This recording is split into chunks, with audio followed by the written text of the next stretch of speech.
Welcome to the Holistic Wealth Podcast. I'm your host, Keisha Blair, wife, mother of 3, author of Holistic Wealth, and founder of the Institute on Holistic Wealth. The show will showcase various experts in the key pillars of holistic wealth. Each week, we deliver the best information on how to become holistically wealthy and live your best life. Today, we have a very, very special guest with us. We have Vanessa Coppes, and Vanessa is the CEO and editor-in-chief of Bella Magazine. She's an author of 5 Steps to Fabulous, co-founder of ETT Women and the ETT Women Foundation. Vanessa, it's so great to have you here. I'm excited to be doing this interview, and I've been following along on social media and the exciting work coming out from Bella Magazine. It's just awesome. So thank you for joining us. Thank you so much for having me. It's really an honor and a pleasure to be here with you. Thank you. And so, Vanessa, I just wanted to start with your journey because your role and position at Bella Magazine is historic and in the industry at large, in terms of being one of the very few Latina women to head a magazine that's international. And so I know you worked at Bella Magazine before, and then you acquired it, which is awesome. Can you tell us a bit more about that journey and the story of how you actually acquired it, which is amazing? So, backtrack to age 13 is a vision of me writing for a New York City magazine. And this is me living back in the Dominican Republic in the middle of high school, just talking with my best friend about our future. She said she would want to be a lawyer. And I knew in my gut that the first thing I said, well, I'm not going to be living here. I'm definitely going to be living in New York, and I'm going to be writing. Writing has just been something that I've done for pretty much a better part of my life. I actually used to be an elementary school language arts teacher, literature teacher in high school, and a ESL teacher for both adults and children. So writing has just been in my DNA, I could say. Both of my parents were professors in college and teachers as well. So the writing world, I definitely had a knack for it. When I moved to the States and married my husband and had my first son, I went through a period of post-partum depression, and I launched a business that was a custom-made jewelry business. And through that jewelry business is how I connected to the previous owners of Bella Magazine. And I just began to contribute a column called The Beauty of Giving Back. I was very much connected to giving back to my community. It's just kind of how I've always lived my life. So it was kind of like my foot into officially contributing to the print issue. Simultaneously with my jewelry business, I had launched my blog at the time. And once I contributed to several issues, I was named the online marketing director for the publication. So every website except the first one, I'm the one who actually created them from scratch. So that's how I got my start in the publication. But with that came all of the other roles that I also helped and assisted with. And I'm on year 3. So almost 3 years ago when they decided to sell, it was a knee-jerk reaction. It wasn't even something that I saw in the cards for myself, like definitely writing for it, not so much owning it. However, I knew that media, the landscape of media was changing, and that there was a lot that I could bring to the table, not just from my own perspective, but from the community that I had built around me of just very strong, powerful women who all have a story to tell. I think we all have a story to tell. And I have always been very community driven, very much a team player. And I felt that the platform couldn't just go away. It just needed to evolve. It needed to be more diverse. It needed to be more inclusive and show just a range of different perspectives of life. I think every publication is in its own lane. It has its own demographic. I feel like what you see out of coming from Bella, especially over the past 2 years, is more of what the world actually looks like. So, we've featured our first Asian American cover, which had never been done. And I'm very proud of the fact that we did that, and we can, and the reality is, we know that both of those words, diversity and inclusion, have become a very trending topic and part of like the trending conversation to have. The reality is that if you look at my team members, it is a reflection of the work that we do. It's not just about talking the talk, it's also about walking the walk. So, the goal is to continue to give women and men resources to live their most Bella life, that they feel connected to articles, resources, experts that they can actually go to if they're in XYZ state, or they can actually shop this article or this brand online, and it will help enhance their lives in a more meaningful and powerful way. So in a gist, that's the journey. And, the past year and a half has been really, really challenging, as it has been for everyone. But this particular industry has been very hard hit because we're not an essential necessity for people. Reading a lifestyle publication is not necessary for you to live. However, what we have found that we've been able to engage with our readers in a way where we're trying to, I don't want to say like sugarcoat the realities that we're living, but giving them options to engage and entertain and actually pursue healthier habits, more meaningful experiences with their own families. We've been encouraging people to take vacations in a different way, whether it's to road trip or have staycations. We've been offering them recipes that they can do right at home because where are we really going right now? And it's become a go-to source for those kinds of things that genuinely do affect the way that we live. Absolutely. And that's so important, especially during this time. And I know that I've been looking on and I've felt like the publication has become so practical. And as you said, so diverse, because I look at the cover stories and the photos, and they're men and women who I can identify with, who I can see myself having lunch with, probably. It just seems very accessible. So I think you've made it very accessible. The look and feel is Thank great. you. And I've admired that. We both share immigrant roots. You are the Dominican Republic, me of Jamaica. And so I also admire that you've taken this journey and created this brand from it, which is amazing. And so I wanted to ask you, Vanessa, about transitioning from, you mentioned your writing, your role as a writer and how you started and how you love that, to, transitioning to a CEO, which for a lot of us women, we have these insecurities. We have sometimes we doubt ourselves. And not only that, sometimes even with the financial aspects, with the finances of managing a business and a publication and even acquiring it, in terms of like, okay, so where do I get the funding from? Where do I look? And so I just wanted to hear a bit of how that went for you. Yeah, I mean, I'm not going to pretend that this has been easy. We do an incredible job at making it all look flawless. I mean, and that is obviously part of what marketing and branding is about. You put out the best of what you have to offer. However, I've always been very transparent about how this came to be. I am a solo entrepreneur, and this has been self-funded from day one. Some days, especially over the last year and a half, I've said, don't buy the extra stack of paper, right? Because that's where we are. We have to first pay our electric bill here and there. But I attest our survival, if I may just say that word, to my faith and the faith that my team has in everything that we do. I have an incredible staff. They are just incredibly passionate about what they do, each in their own space. And then when all of that comes together, we have been able to create what I like to call like the Bella effect, because this isn't a solo project. This is not about me. It has never been about me. I've always said, even the cover stars, I literally just said this morning in a meeting that I was having with my team members here, don't think I'm crazy, because I have walked in here and said, so I had a dream last night and this is what we're going to do.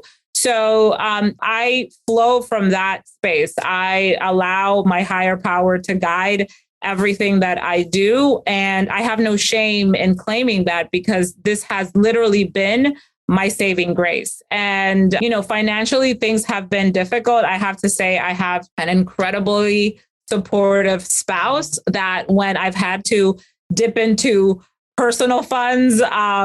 He has been there and has been able to finance. However, I've always made it a point to pay that back because business and personal has to always stay separate. Yeah. One of the things that I'm proudest of, especially over the past year and a half, is that, I haven't had to let anyone go. And which again is just a testament to the importance of what we're doing, because if people didn't value it and they didn't see it as something that they wanted, we would have been out of business literally 2 weeks after the pandemic. And the finances, I always say, you find a way. Mm-hmm. We always find a way. We always find a way to, make our cash flow. I have to say that during the pandemic, what saved this company literally was the launch of our apparel line. I had been talking about, making T-shirts and mugs for a long time. And who knew that people wanted a Bella T-shirt so much? And that was literally for the first 3 months of the pandemic, the orders just started to come in and come in and come in. And I would literally sit in tears at home because I couldn't believe that, okay, we have money to pay our rent. Okay, we have money to pay my team. I have money to go to print. I have money, and it was all due to apparel sales. That's a blessing all on its own. And then, we've been able to, especially in the beginning of this year, just create some really great brand partnerships that have been also very supportive of what we're doing. And to your point, though, there will always be a lack of finances, especially in the beginning stages. If I go back and tell you that when I launched my first business, I got a part-time job to be able to fund what was my dream, right?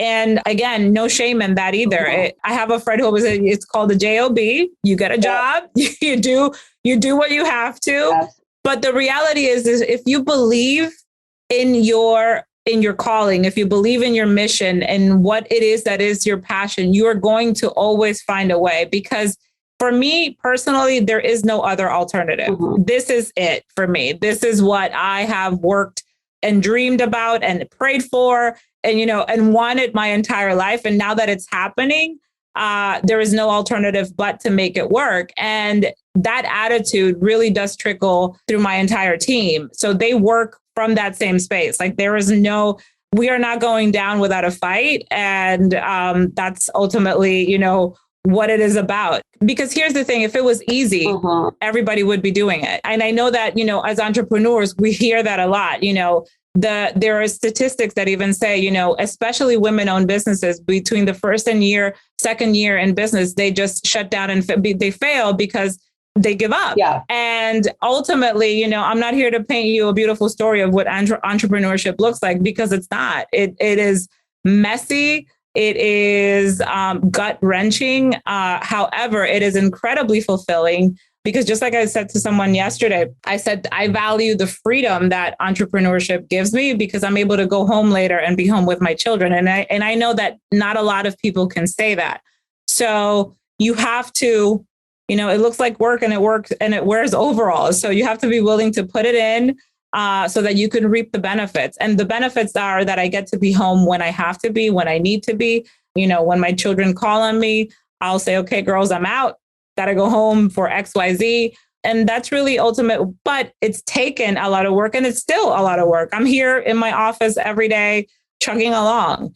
Don't get confused by what you see on social media where people are on boats and yachts. And awesome. That's the lifestyle that they've chosen, but all of that comes at a cost.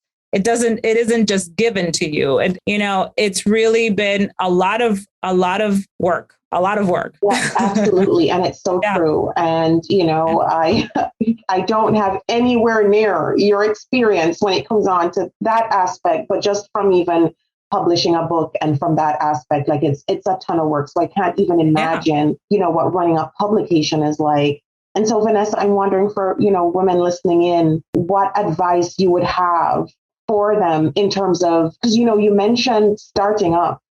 And you mentioned the financial aspect of it, which is always so critical. And I feel like for many women, it's like that barrier, we erect those barriers, yes, sometimes in our minds, but it really is in terms of getting the financing off the ground. And we've had so many entrepreneurs on this podcast who now have successful businesses, but basically said, we didn't even have a boot to strap. Like even for bootstrapping, like it was just like nothing. No, it was, I was wondering what advice you'd have for women in terms of starting, in terms of finances, and especially in this climate where it's so difficult, like it's so tough. So the one thing I will say is that has worked out. I mean, it has worked out for me in the beginning. And even to this day, when we have had financial challenges right now, is I don't believe in barter if it's just for the sake of a barter. Like the expectations sometimes are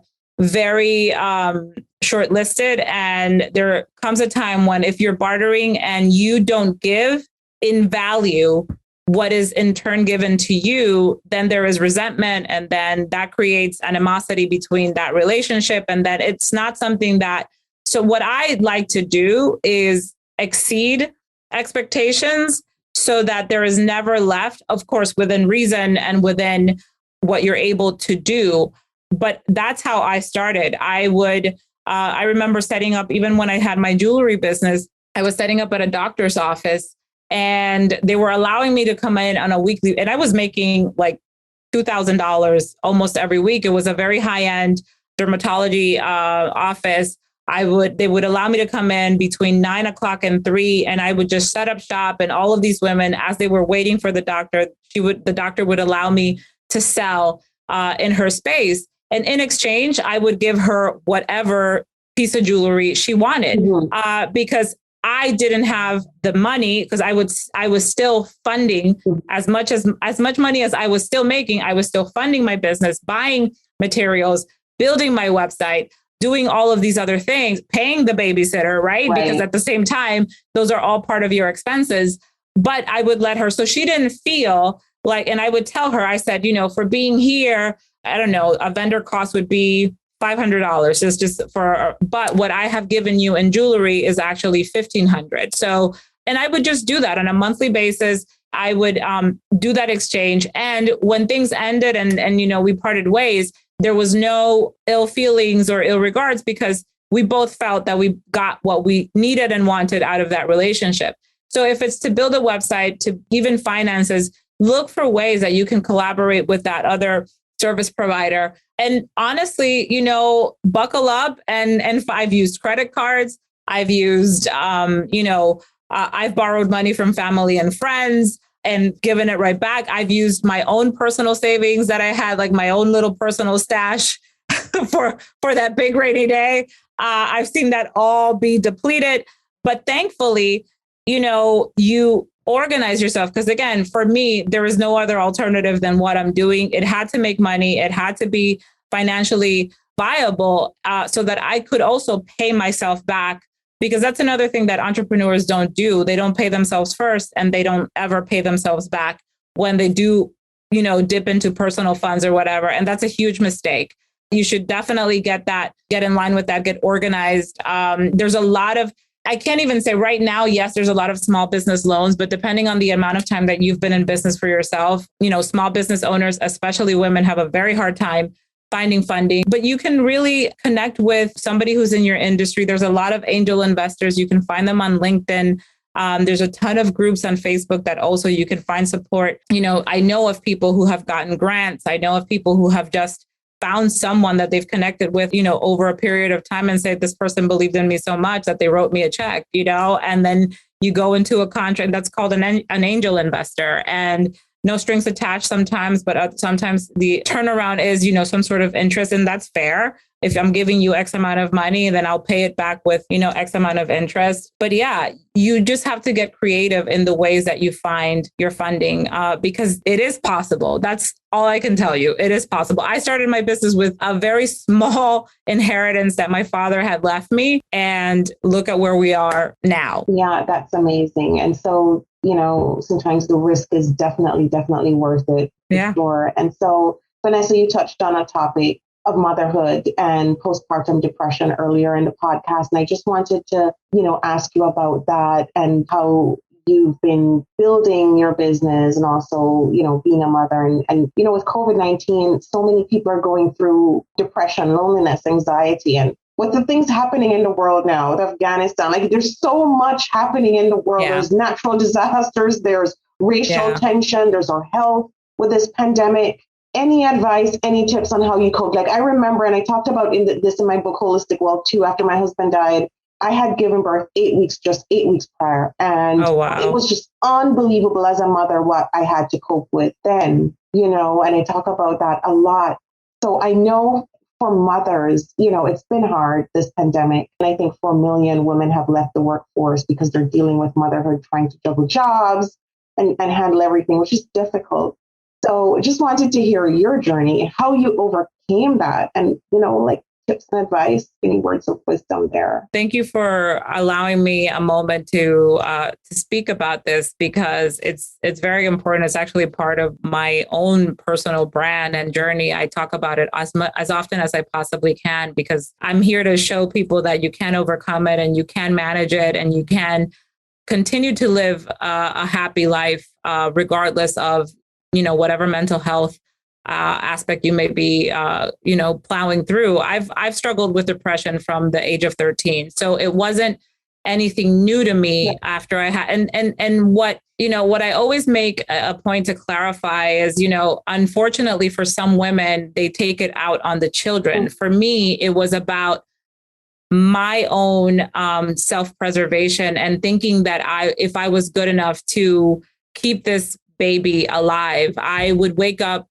in hysteria, checking to see if he was breathing. I would actually fall asleep with my son on my chest just to make sure that I was keeping him alive. I had this, I would have panic attacks about keeping him alive. That was my biggest thing. Oh my God, he's going to die in my hands. And I'm going, and I'm not good enough to take care of this human. So that was corroding everything that I could potentially even foresee as, wins, because although I had managed to create this false world in my head, right, that I was this horrible mother, that I was going to not feed my child enough and he was not going to grow up healthy, et cetera, I still managed to keep this persona until my husband would come home from work, because I was smart enough to not make him think that I was incapable of because I was ashamed and I was embarrassed. I was like, oh my God, I'm a grown woman. What am I doing? I got to keep it together. And it was literally one day that I just walked into my local church. I lived in Staten Island at the time. And I was walking in to get just information about baptizing him and whatnot. And I look to my left and I see moms carrying their babies in this room. And I'm like, what's going on in there? And I started to just ask questions. And they said, well, this is a support group for new moms, and you can come and just talk to other moms, and we will watch your baby while you're having, adult conversation with these other women here. And I just broke down at the church office and I said, oh my God, this is like an answered prayer. So I started to go to that group on a weekly basis. My son at the time was 11 months old, because another part of the hysteria was nobody could take better care of this kid than I could, right? This grandiose, superwoman persona that we think that we can tackle all things and do all things. And honestly, going through the meetings and then eventually opening up to my husband about it and talking to him about it, he's like, I knew something was wrong. I just didn't know what exactly was going on. I thought it was me, because he thought he was the one, making me upset. Right. And again, it was all in my head, and depression is something that lives in your own head, but the way you get yourself out of it is by talking about it. Anyone who knows me will tell you that I'm a talker, that I need to talk things out. I need to sit out and hash out a problem, because that's my own form of decompressing and regulating myself mentally so that I'm able to handle any given situation. And, coincidentally, you talk about the pandemic and what people have been coping with and all of this. I remember right at the beginning, we were doing podcasts about mental health and how women were feeling isolated. I remember comparing it specifically to that moment. And I said, now people will know how new mothers feel when they are isolated and home alone with a child, because this is exactly what we are all living, and we're living it collectively. So now no one can say that we are crazy, right? Because it's not in our head. This is something that we all feel in a different way, but it's the same. Isolation is real. And the feeling of isolation, because we were living it. Yes. So I remember just pointing that out and having so many people reach out to me privately and say, oh my God, you hit the nail on the head. And I said, because the thing is, there's this shame that is carried, around mental health and anxiety and depression and any of these other forms. And the reality is that we all have some sort of it, period. We all do. We just handle it in different ways. For me, what has worked has been meditation, exercising, yoga. There is not a morning that if I don't do yoga, my day doesn't go south. And, my husband by now knows, he's like, well, you didn't do your yoga this morning. So I understand what's going on. And it's just something that I need to do. Physical movement is a part of my mental well-being, whether it's going out for a walk, whether it's riding on my Peloton, whatever that may look like for you. And it's scientifically proven, like I'm not making this up. Exercise is actual medicine for your body and your mind. The benefits of that is that you maintain a healthy body weight if you're doing it regularly, but the mental benefits outweigh the physical benefits. So it's something that you should definitely try to incorporate at least 3 to 4 times a week, is just to move any which way. I've pursued, things that I've wanted to do. I take ballet lessons once a month where I go, and it's kind of like re-engaging with my inner child. Just find different creative ways to do so. I'm going to start playing tennis in a few weeks, as if I had time to do anything more. But the reality is that you have to find ways to continue to move, to continue to make yourself well and whole, because if you are depleted and run down, you can't serve anyone. So, when my kids come and I'm exhausted and tired, or my husband is demanding my attention and time, if I'm a hot mess, I have nothing to give them. So I have to take care of myself. And I do it in ways that, benefit me, not just physically, but also specifically more mentally and emotionally. Yeah, absolutely. It's just reminding me of the whole concept of holistic wealth. I remember when, they wanted me to write the book, and they wanted it to be just a money book. And I said, no, like I could never just write about that aspect. Your finances do affect your psychological and emotional well-being. If you're not, if you're worried about bills, then that carries over into other aspects of your life. 100%. Yeah, exactly. And you also mentioned the spiritual aspect in the beginning of our podcast too, which is another important aspect of this too. And, I've gained a lot of inspiration and motivation just following along with you on Instagram when you talk about that, because I nod along and I'm like, yeah, exactly. That's exactly it. Because I tend to be a very spiritual person too. So that's the other aspect too, that I was just like, well, no, I know what got me through those hard times. And it was all of that combined. It was the spiritual and the mental and the exercise that you mentioned, all of that. And, for us mothers too, yeah, that's been an important aspect that saved a lot of us, as you mentioned, with the loneliness and the isolation and all of that. So Vanessa, is there, in terms of the future for Bella Magazine and like big plans that you may have, anything on the horizon, any, big visions and goals that you have? Sure. Last year, I wanted to launch Bella Latina Mag, which is the Spanish version of Bella Magazine. And that's officially back on the calendar and hopefully will happen in 2022. So right now, the big focus is just to hopefully, as the world continues to reopen and we are able to get back to life as safely as possible, we get this ship back on track so that I can focus on launching Bella Latina in the next year. So that's really the gist of it. I think that we have all been pretty much hit with survival mode, but now I can see a little bit more of light at the end of the tunnel and pursue the plans that we were trying to pursue pre-pandemic. So I'm very fortunate. Again, I always acknowledge and recognize, the hard work behind me, which is, my team and the incredible amount of people that I have just supporting what it is that we're doing. And I am always heartened when people come at us with, incredible feedback and that they've heard. I was just sitting at my son's karate class 2 weeks ago, and the woman next to me just asked me, well, what do you do? And I said,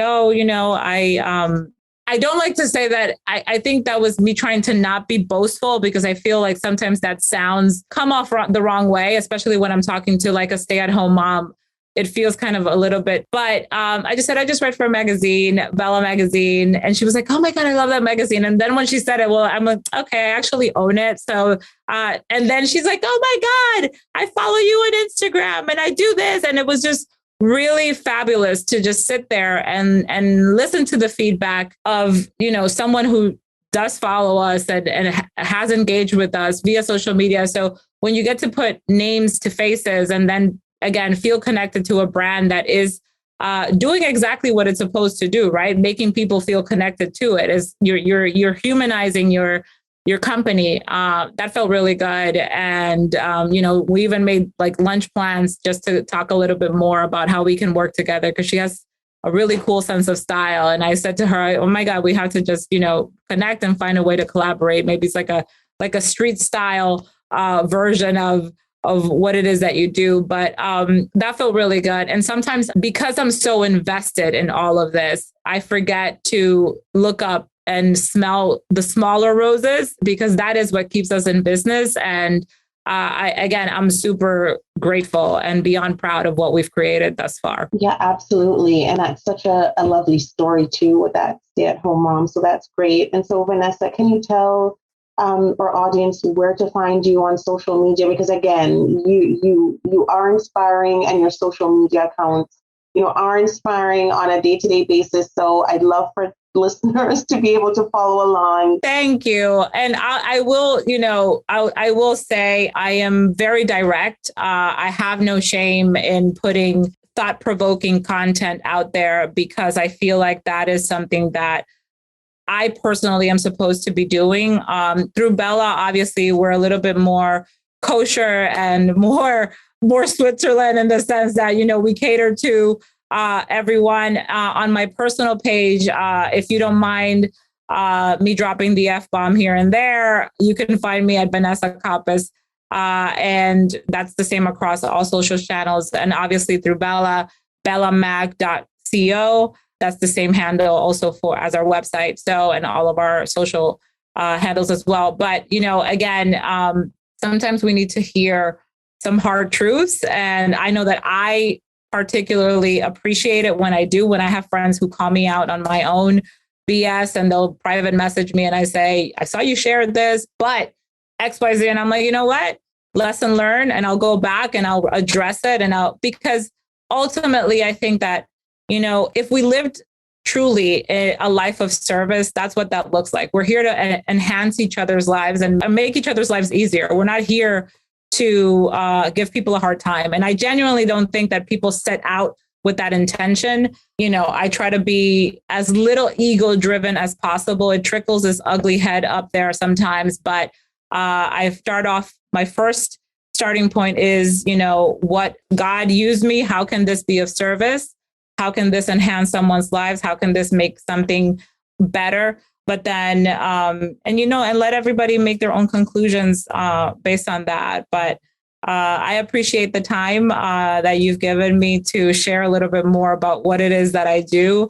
I can't not say, I'm having a ton of fun, as hard as it's been on some occasions. This is truly, I can't even call it work. Sometimes my husband calls it my hangout. I'm like, sure, that pays bills, but okay.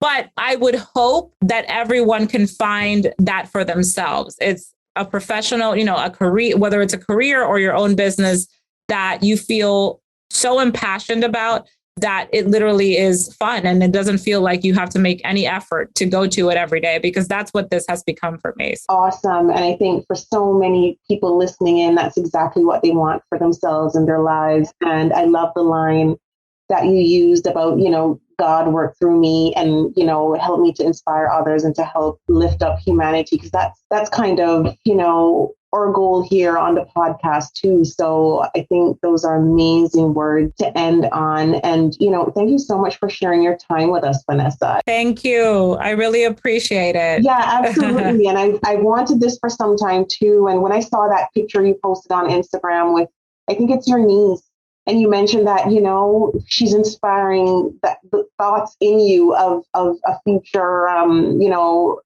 publication in terms of themes around diversity. I thought this is amazing. Yeah. And I just had to reach out. So thank you so much. Brace for Impact. It's coming in October. So it's going to be amazing. So I'm looking out for that and will for sure help to promote that. And awesome. I appreciate it. It was amazing having you here. Thank you. I really appreciate the time, and likewise as well. Thank you.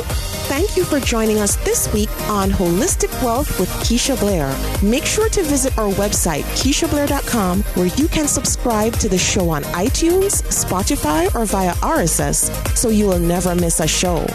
While you're at it, if you found value in this show, we'd appreciate a rating on iTunes, or if you simply tell a friend about the show, that would help us out too. Are you a member of the Institute on Holistic Wealth? If not, what are you waiting for? Go to Institute on Holistic Wealth /memberships to choose your membership plan and join. As a member, you get so many perks. Free worksheets, advice, coaching, and a member's workshop to design an intentionally designed life. You need to figure out your life purpose?